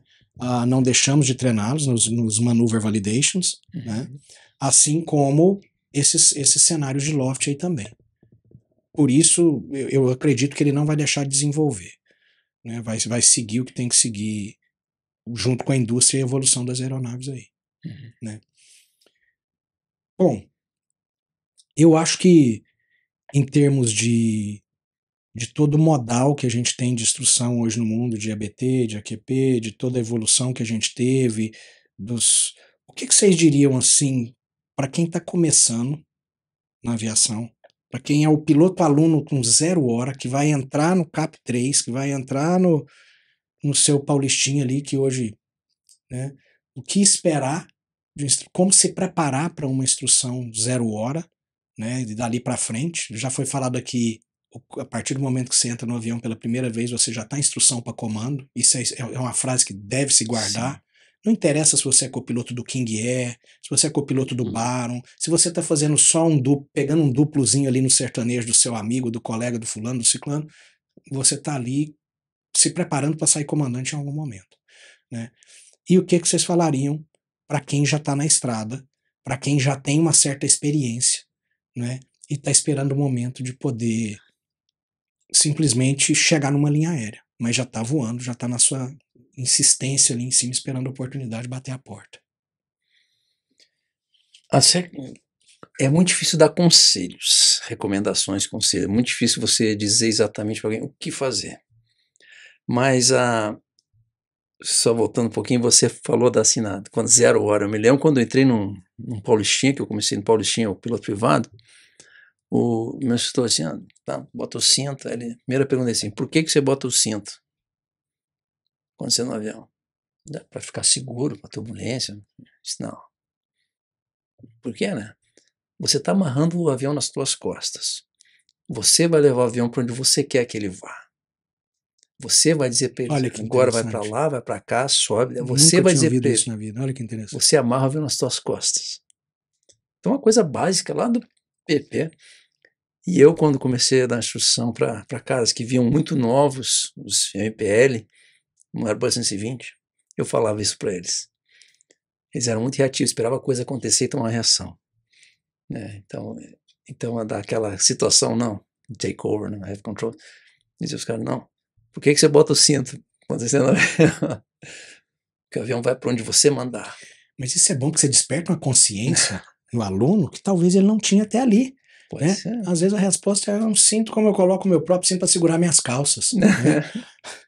É um ato, é porque tá aqui, é provável você escutar a resposta, eu coloco porque tá aqui, porque se não tivesse eu nem colocava. Né?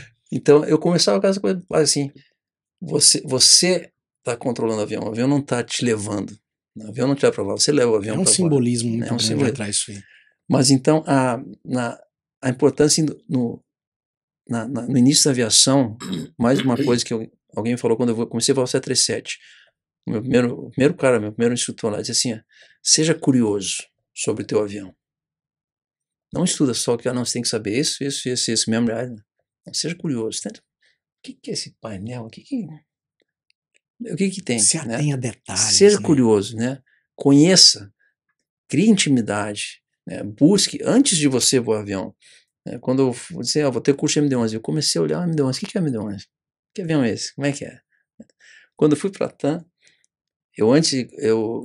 fui contratado na TAM inicialmente para voar o Fokker 100, que eles iam fazer um phase-out, mas pouco tempo depois me transferiram para o 20. Eu já comecei a pegar material do 20, comecei a olhar, o que é isso? Direct Loss, que troço, é uma coisa totalmente estranha. Hein? Mas a recomendação sempre assim, para mim seja curioso, deseje saber tudo que for possível acerca do avião que você vai voar, acerca do que você vai fazer, onde é que você vai. Né? E como é mais fácil hoje, né, Robert, você ter acesso à informação, você né, tem do que tudo naquele disponível, tempo, né? Você tem tudo quando disponível. Você fala, quando eu fui pro MD-11, eu fui procurar informação, eu fiquei pensando aqui, mas ele foi procurar informação onde? Talvez não existia nem internet. Não, nada. Deve ter ligado para amigo, você colegas já tem um manual, que voam MD-11. cadê o QRH do avião? Checklist, você sabe quem tem? Anotação pessoal. Você tem um macetário? Quando alguém falava, eu escrevi um macetário. Meu amigo, aquilo ali me dava eu relaxava, eu falava, meu Deus, isso é uma maravilha. O Google é um macetário hoje enorme de informação para a gente procurar infinitas, né, e os próprios fontes. Os próprios produtos que tem disponíveis das empresas que vendem, você vai voar agora um Airbus 350, tem cursos completos pagos na internet, com telas, com simuladores, e tudo, você faz tudo, você pode conhecer tudo, análise de sistemas e tudo. O fator curiosidade, então, bate em cima. Só não faz quem não quer. Você só precisa ter a vontade de fazer.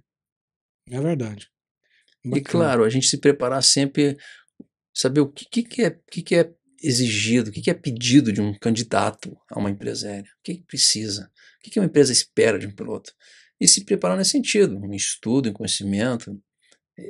Isso é para qualquer atividade, não é só aviação, na verdade. Até que você tocou nesse ponto, então aproveito para falar para vocês, né, como todos aí de Goiânia estão sabendo, em outubro, nos próximos dias 7 e 8 de outubro, a FCT vai estar em Goiânia, com a primeira vez que Goiânia vai receber um curso de CRM completo, com alta performance profissional e também com inteligência emocional para pilotos. Você sabia que os pilotos têm muito baixa inteligência emocional e você sabia por quê?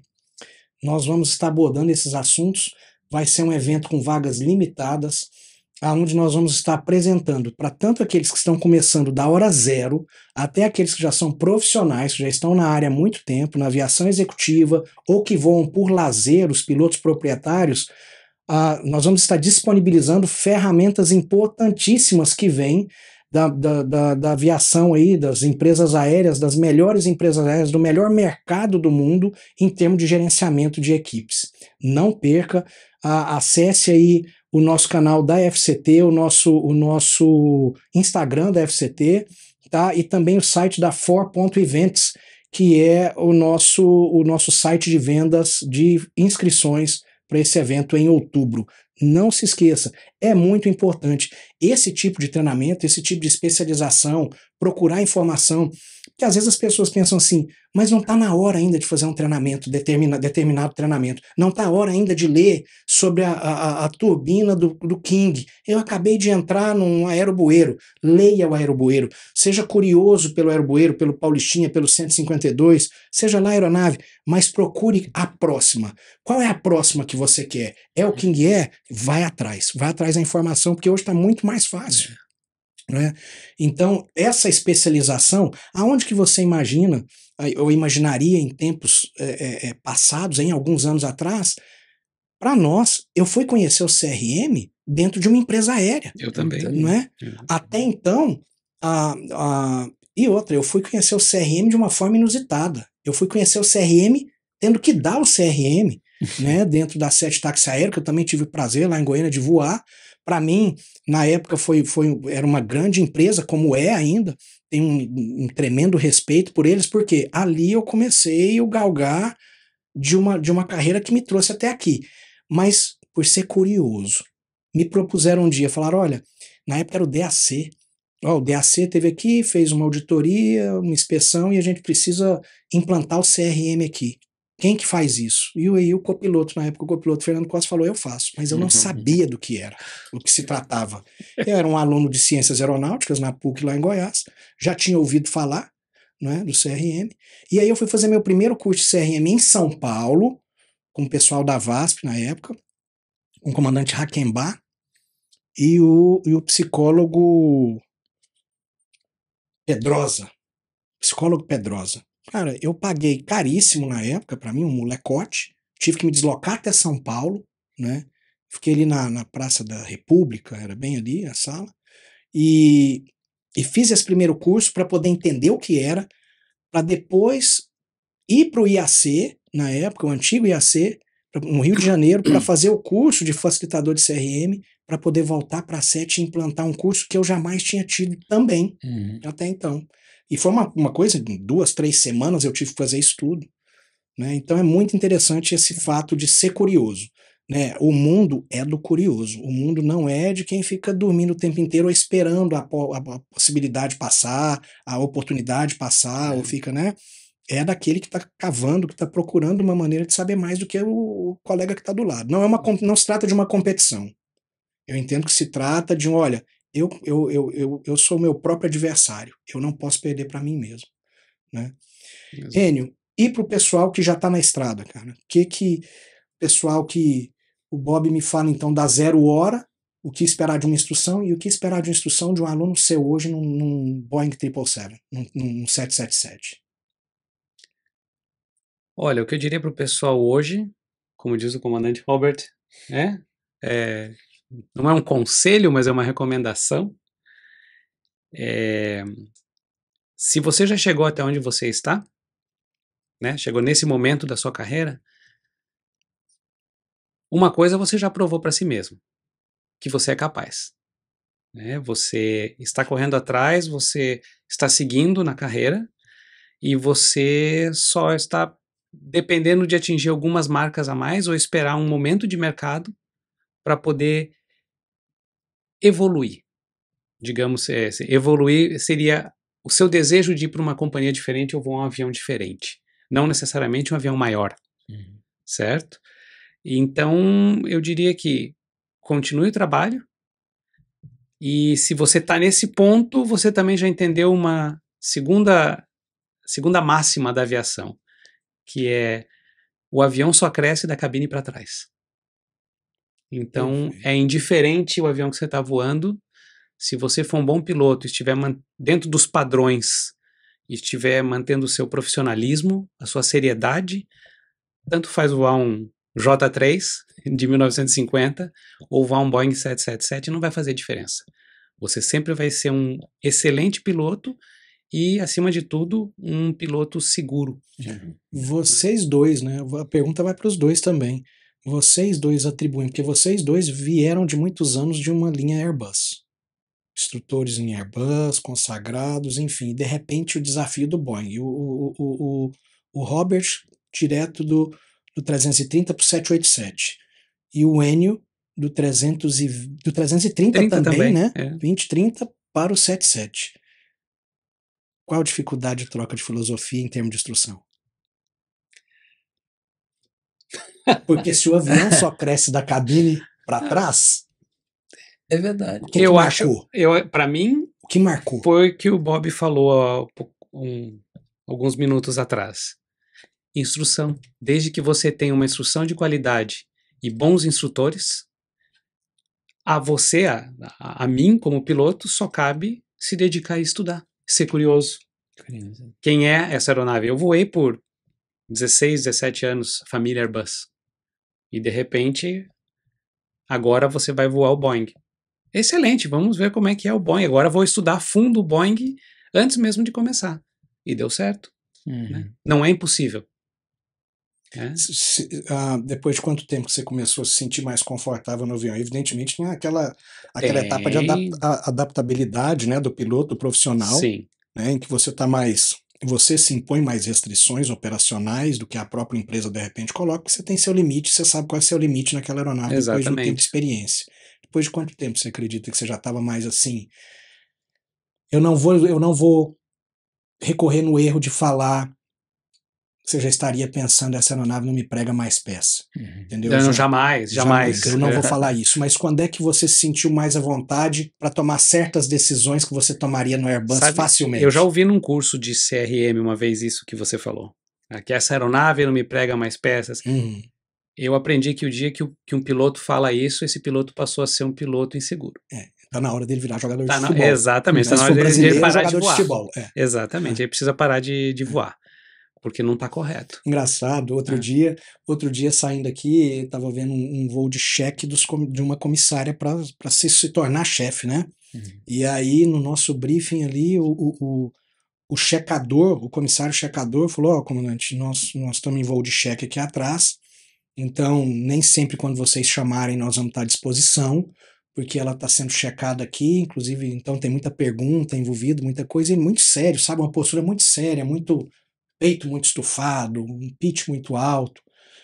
E, bom, depois de 25 anos voando, você já entende, né? A linguagem corporal, ela fala mais do que as próprias palavras, né?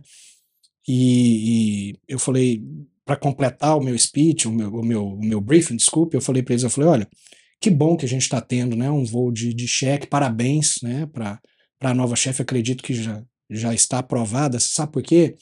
Porque o dia que eu entrar, o dia que eu, depois de 25 anos voando profissionalmente, que eu pisar numa aeronave desse tamanho, achando que eu já sei tudo, absolutamente tudo, eu me torno perigoso. Tá na hora de jogar futebol. E todo mundo riu. Eu falei, ninguém tem obrigação de saber tudo. O processo de aprendizado, ele é contínuo. Se você não souber, pergunte ao seu colega. É o melhor uso de resource que você faz. Sabe, que você pode aplicar no momento. Olha, eu não sei. Tô com dúvida. Tô na incerteza, eu pergunto para alguém. É a melhor coisa. Às vezes é bom não saber tudo, porque o cara que de repente, o indivíduo que assume que sabe tudo, ele tá muito numa linha muito tênue entre a segurança, né, e a insegurança, e atravessar para o outro lado. Né? E foi fantástico, aí todo mundo riu, quebrou um pouco o gelo, e aí o próprio checador falou, não, a gente vai estar perguntando. Eu falei, outra coisa, quando nós chamarmos, né, você tem que parar o que você está fazendo, porque eu posso estar querendo te chamar para te comunicar algo muito importante, que talvez seja mais importante do que a pergunta que você está fazendo para ela. E aí você está colocando ela numa situação que talvez ela não consiga te responder, e eu preciso de uma resposta sua que pode trazer todo mundo para casa, para as nossas famílias vivos.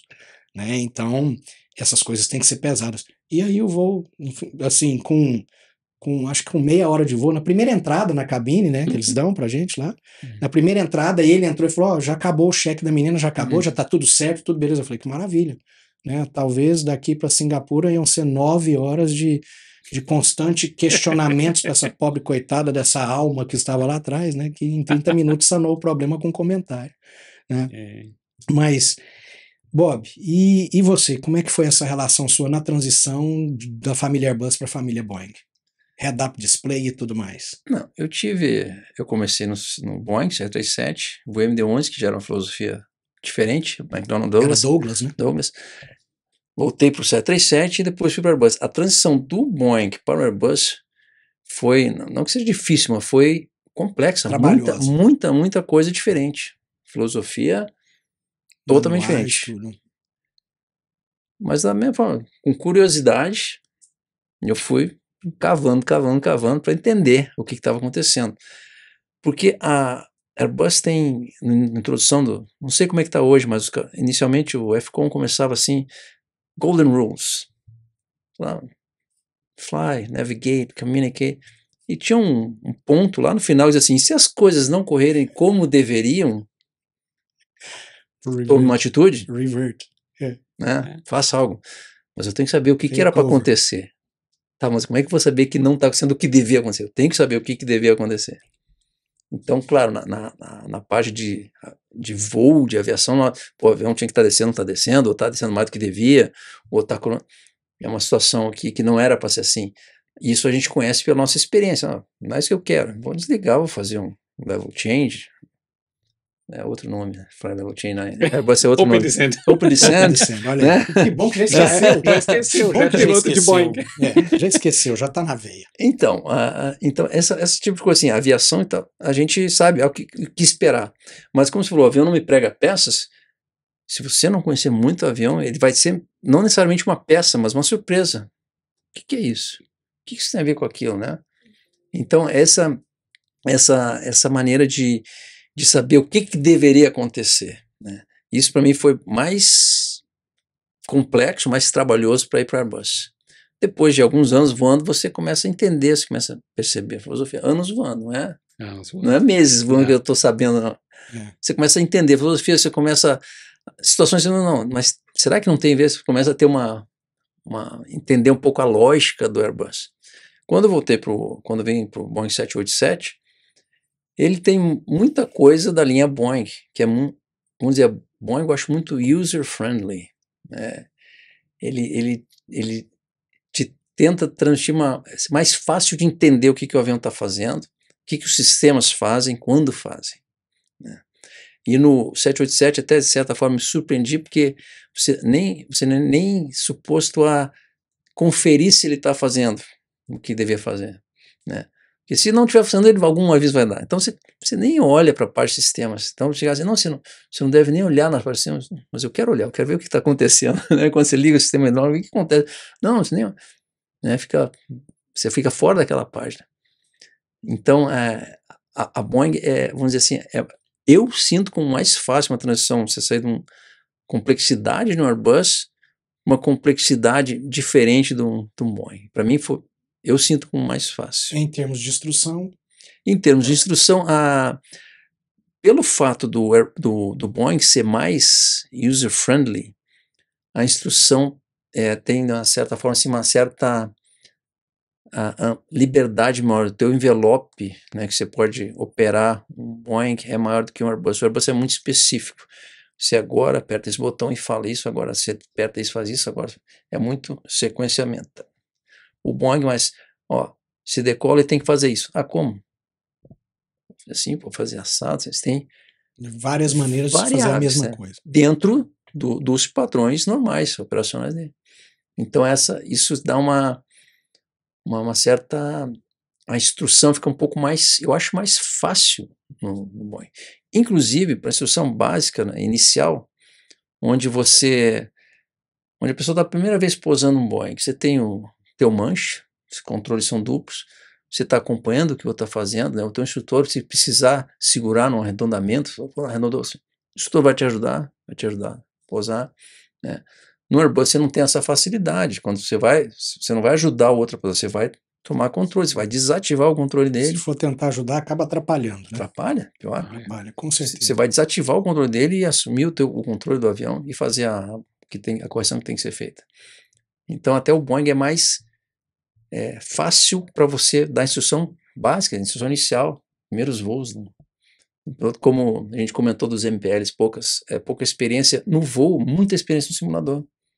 Os simuladores, por mais sofisticados, eles não conseguem reproduzir a realidade atmosférica, a realidade do environment. Você não consegue fazer idêntico, né? Eu acho que o próprio fator, se a gente for trazer para fator humano, o próprio fator humano ele impacta demais, né? Porque no simulador, foi dito bem no início aqui, você sabe que você pode cair 10 vezes, que você pode quebrar 10 vezes, que você está ali para aprender, vai fazer um reset, vai voltar para a cabeceira, ou vai reposicionar numa final, você executa de novo até a perfeição, ou até a proficiência. Mas dentro do avião, eu acho que a cabeça do ser humano já condiciona, olha, um erro meu aqui, ou um botão errado que eu apertar, ou um cálculo errado que eu fizer. É vida real. É vida real, não tem reset, não tem reposicionamento.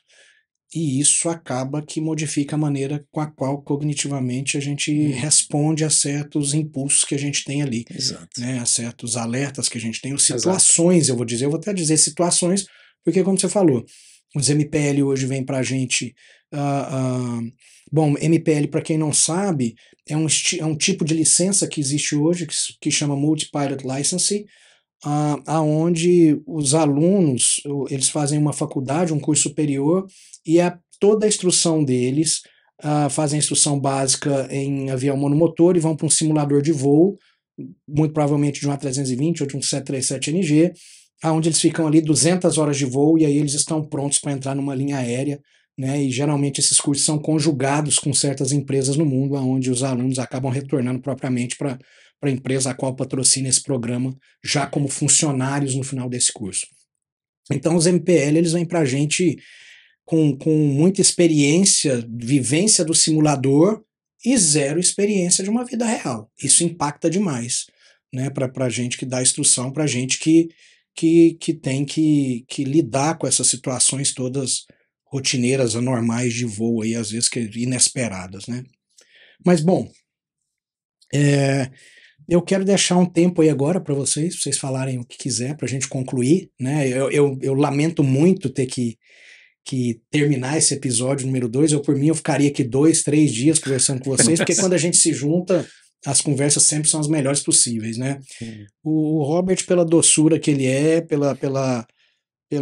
o caráter que ele passa pra gente, a ponderação nas opiniões quando a gente está conversando sobre qualquer assunto. O Enio, poxa, pelo conteúdo que o Enio tem, pelo que o Enio sabe, pelo que o Enio carrega, né, pela curiosidade, pelo fator curiosidade que o Enio tem tão grande nele, que às vezes ele fala de coisas que a gente não sabe, que a gente não imagina de onde veio, né? E é muito bom que, se vocês tiverem alguma coisa aí, a gente, infelizmente, pode finalizar hoje e deixo livre para vocês aí, para vocês mandarem a mensagem aí do que acharem melhor. Não, eu quero agradecer muito pelo convite. Como é bom a gente poder conversar sobre assuntos que a gente gosta, né? E quero te parabenizar pelo trabalho que você está fazendo, por tudo que você está trazendo. Começando agora os seus podcasts, é como se a gente pudesse conversar com todos os pilotos ao redor do mundo, contar nossas histórias. Pena que a gente não pode ouvir deles diretamente, talvez nos comentários, mas sabe alguma coisa, né, você consiga ouvir. Mas assim, é um prazer, muito obrigado.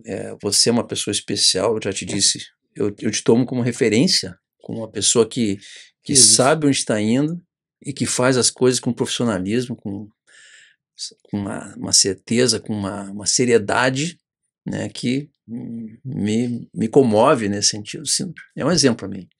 Queria te agradecer por isso. Fatores humanos, né? E fatores humanos, sempre que me falam nesses fatores humanos, a palavrinha que às vezes a pessoa foca muito nos fatores e esquece do humano. A gente não está estudando só o que é causado pelo ser humano, mas a gente tem que conhecer o humano, a pessoa que está ali. Todos nós somos gente.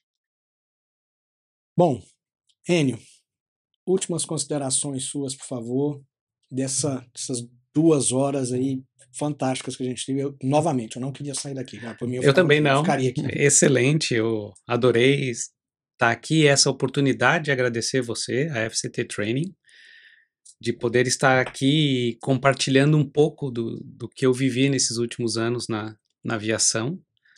E as coisas que eu fiz e as ideias que eu tenho, estou curioso para saber, né, da audiência, o que o pessoal vai responder da pergunta. Os curiosos vão gostar. Vão. Digamos assim, os curiosos vão Mas gostar. é bom porque nós gostamos muito de aviação. Com certeza quem assiste o canal também entende as necessidades da indústria, as necessidades da aviação em si e dos pilotos, que é a comunidade da aviação.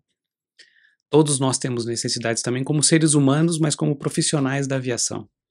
Então isso é muito importante para nós, esse canal, a abrangência dele e a informação, a possibilidade da informação está sendo espalhada pelo mundo, como disse o Bob. Né? A gente sabe que não, esse podcast não vai só para a comunidade de língua portuguesa, mas ele vai atingir muito mais pessoas. E, de novo, agradecer por essa oportunidade, pelo convite, agradecer a oportunidade de estar aqui com o comandante Bob, né? Para mim, ele é sempre comandante, porque eu fui copiloto dele. Então, e como ele falou, a gente está sempre aprendendo. Né? Nas nossas conversas, entre nós aqui, com os colegas, e com os colegas que eu vou também, estou sempre aprendendo. É muito bom. Muito obrigado. Eu não poderia ter um dia melhor do que eu tive hoje, né? É sempre muito cansativo para a gente, né? Para que nós três conseguíssemos a agenda de estarmos juntos aqui, quer dizer, você chegou de Maldivas há poucas horas atrás com sua família, estava descansando, já caiu aqui de paraquedas, vamos dizer assim. Né? A gente está combinando isso já tem um tempo, as escalas não batem. E como você falou, para nós aviadores, as coisas às vezes nos parecem mais difíceis, mas eu novamente falo que quando a gente quer, a gente acaba fazendo, a gente dá um jeito e faz. E isso aqui hoje é mais uma prova disso. Né? Quando a gente quer, a gente faz. A primeira vez que eu procurei o Robert, falei, Robert, vamos bater um papo? Ele falou, cara, mas eu vou bater um papo com você de quê? Vamos bater um papo lá em casa. Né? Vamos sentar lá no seu sofá, vamos bater um papo. Mas prontamente também foi assim, com 2 minutos de conversa, pô, vamos lá, vamos falar de instrução, né? Como eu falei no início, nós temos 60 anos de aviação só em vocês dois aqui, né? Se junta mais as 15 mil que eu tenho, poxa, a gente já vai para 75 mil horas de voo numa mesa só. Não é possível que a gente não consiga ter, nem que seja uma informação que possa modificar ou que possa trazer algo novo para que seja uma pessoa ao redor do mundo. Esse, para mim, é meu objetivo. Eu não estou aqui por causa de likes, eu já falei isso no primeiro episódio, né? A gente não está aqui por causa dos likes. Os likes fazem parte, é uma necessidade, mas esse não é o nosso motivo principal de estar aqui. O motivo principal é conhecimento retido é conhecimento perdido. Se eu, em algum momento, ou qualquer um de nós aqui deixarmos a aviação por qualquer motivo que seja e levar com a gente o que a gente tem de informação para passar para o próximo, a gente vai estar simplesmente jogando fora 75 mil horas de voo. Imagine isso. Então, é uma obrigação nossa, não só comercial, eu também nem vejo muito pelo lado comercial, porque o comercial, ele faz parte, né? Quem conhece um Fernando Costa, quem conhece um Robert Poulton, quem conhece o Enio Linhares, sabe a capacidade de cada um. A nossa roda de amigos, a nossa roda de profissionais ao nosso redor, sabe muito bem quem nós somos individualmente. Né? Então, não é comercialmente que eu faço isso porque faz parte de um planejamento, de um plano de começar a passar a informação que a gente foi acumulando durante todos esses 25 anos de voo, que nos deram até então 15 mil horas de voo. Né? E trazer pessoas de alto nível que possa acrescentar, que possa falar coisas que possam modificar. E que se modificar uma pessoa no mundo para mim, o objetivo está concluído. Eu não preciso nem saber quem é essa pessoa. Né? E então a gente vai se despedindo hoje do episódio número 2, até com uma certa emoção. E em breve a gente está junto de novo. A dificuldade ela existe para que a gente encontre um tempo entre as nossas famílias, as nossas escalas de voo, né, os afazeres que a gente tem, né, das empresas a empresa que a gente cuida, dos cursos que a gente gere, né, para poder estar passando ainda, fazendo todo essa dinâmica de estar em vários lugares quase que ao mesmo tempo, para poder levar essa informação para vocês, né? Então, E a gente conseguir isso é gratificante. Isso mostra para mim, né, enquanto Fernando Costa, que quando a gente quer, a gente faz. Quem quer, faz. Quem quer, não espera acontecer. Um abraço, a gente se vê em breve no episódio número 3 também, que tá fantástico. Nós já temos as pessoas certas pro episódio número 3, que vocês vão gostar. E a gente volta em breve com o Flightcast TV. Muito obrigado pela sua audiência. Se você gostou, é claro, se inscreva, dê seu like, ative o seu sininho para ser avisado quando nós estamos aí no ar novamente. E em breve nós vamos vir também com o Flightcast TV streaming, aonde nós vamos fazer então os podcasts em tempo real, tá bom? É só uma questão de organização nossa aqui e agenda para que a gente faça isso. Muito obrigado e um abraço.